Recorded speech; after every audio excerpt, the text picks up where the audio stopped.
Όσοι με τον α ή τον β τρόπο καταφέρουν να διατηρούν το βάρος τους φυσιολογικό, αρέσκονται συχνά να λένε πόσο τρομερό αυτοέλεγχο έχουν. Συχνά τους αρέσει να επιτίθενται στα άτομα που θεωρούν ότι έχουν αυξημένο βάρος, γιατί θεωρούν ότι τα προβλήματά τους οφείλονται στην έλλειψη αυτοελέγχου. Ακόμα και αυτοί που δεν επιτίθονται ανοιχτά στα άτομα που θεωρούν ότι έχουν αυξημένο βάρος, συχνά από μέσα τους κάνουν τέτοιες σκέψεις. Συχνά ακούω εκμυστηρεύσεις στο γιατρείο ή μέσα από τα ραντεβού που κάνουν διαδικτυακά σχετικά με την αδυναμία του τάδε συγγενή τους να ελέγξει την όρεξή του ή την όρεξή της.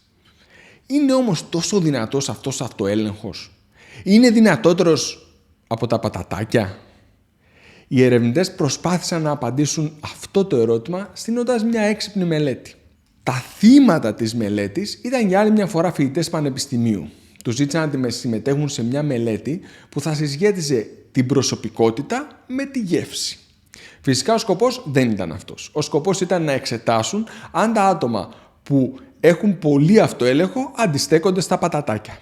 Στην αρχή λοιπόν κάλεσαν τους φοιτητές και τους έδωσαν ένα μεγάλο πακέτο με ψυχολογικά τεστ που έπρεπε να συμπληρώσουν. Ανάμεσα σε αυτά τα τεστ ήταν και ένα τεστ που μετράει τον αυτοέλεγχο.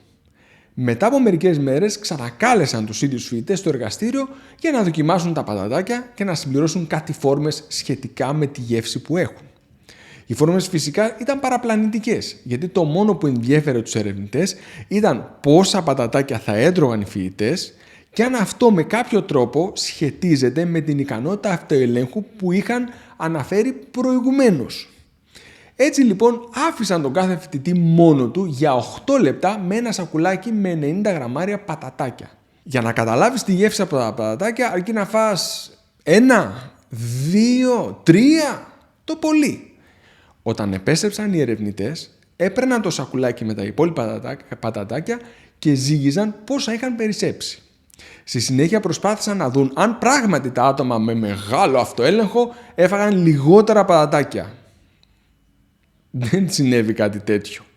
Όλοι οι συμμετέχοντες της μελέτης, ανεξάρτητα από την ικανότητα αυτοελέγχου που είχαν, έφαγαν τα πατατάκια. Με λίγα λόγια, όσο αυτοέλεγχο και αν είχαν οι συμμετέχοντες, τα πατατάκια τα φάγανε.